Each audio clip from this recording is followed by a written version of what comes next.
বিভাগ স্যার এসছে। কি ব্যাপার রাব্বি, মেহেদী, তোমরা এখানে? কি খবর তোমাদের? আলহামদুলিল্লাহ ভালো আছি স্যার, আপনি কেমন আছেন? কথা বলার কি দরকার ছিল? রাব্বি, তোমার কি খবর? এই তো স্যার ভালো আছি, আপনি কেমন আছেন? আলহামদুলিল্লাহ। তো তোমাদেরকে তো কলেজে দেখাই যায় না, কি করো এখন? কলেজে যেতে ভালো লাগে না, কলেজে যেয়ে কি হবে স্যার? তোমাদের মা বাবারা কত কষ্ট করে টাকা খরচ করছে তোমাদেরকে পড়াশোনা করানোর জন্য, আর তোমরা এভাবে সময় নষ্ট করছো। পড়াশোনা না করলে জীবনে কি করবা? পড়াশোনা করে কি হবে স্যার? জানতো ভালো লাগছে না, লেকচার কলেজে যেয়ে দিবেন। আমার কথাগুলা লেকচার মনে হচ্ছে তোমাদের, কিন্তু একদিন এমনও সময় আসবে যে আমার কথাগুলা তোমাদের মনে করবে। জানতো স্যার, অনেক জ্ঞান দিয়েছেন, আর জ্ঞান দিয়েন না। কলেজে গেলে ক্লাসে জ্ঞান দিয়েন স্যার। আমি তো চলেই যাব। আজকালকার ছাত্ররা যে শিক্ষকদের দাম দেয় না, তা তোমরা খুব ভালো করে বুঝিয়ে দিলে।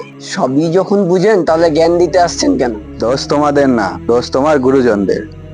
যে সময় থেকে শিক্ষকদেরকে প্রশ্ন করা শুরু হয়েছে, আমার সন্তানকে শাসন করলেন কেন, আপনি শাসন করার কে, সে সময় থেকেই তোমাদের এই অবস্থা। স্যার এত কথা বলেন না, এটা আপনার ক্লাস না। মেহেদি চলতে এখান থেকে, ক্লাসে হতে পেঁচাল পারে, এখানেও আবার পেঁচাল পাচ্ছে। দেখো বাবা, এখনো সময় আছে। তোমরা হলে আমাদের দেশের ভবিষ্যৎ। তোমরা যদি এভাবে নষ্ট হয়ে যাও, আমাদের দেশের ভবিষ্যৎও নষ্ট হয়ে যাবে। আমার বাবার অনেক টাকা আছে, টাকা থাকলে কোনো কিছুর অভাব হয় না। কোনো রকমের সার্টিফিকেট নিয়ে টাকা দিয়ে চাকরি নিয়ে নেবো, আমার লাইফ সেটেল হয়ে যাবে।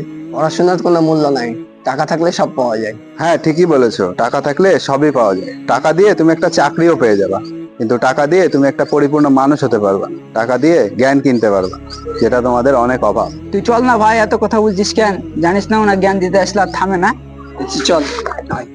আমাদের সমাজে এই রাব্বি ও মেহেদির মতো অনেক ছেলে আছে যারা মনে করে পড়াশোনা করে একটা সার্টিফিকেট নিলে আমার হবে। এত পড়াশোনা করে কি হবে? শিক্ষা যে শুধু একটা চাকরি পাওয়ার আশাতেই নিতে হয় এমনটা নয়। শিক্ষা একটা মানুষকে পরিপূর্ণ মানুষ হিসেবে গড়ে তোলে। শিক্ষা একটি দেশ ও জাতির জন্য কল্যাণকর।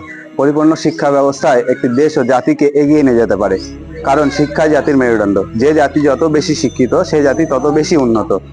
তাই আসুন আমরা আমাদের সন্তানদের সঠিক শিক্ষায় শিক্ষিত করি, দেশ ও জাতির কল্যাণে এগিয়ে আসি। ভিডিওটা যদি ভালো লেগে থাকে, লাইক, কমেন্ট এবং শেয়ার করতে ভুলবেন না। ধন্যবাদ।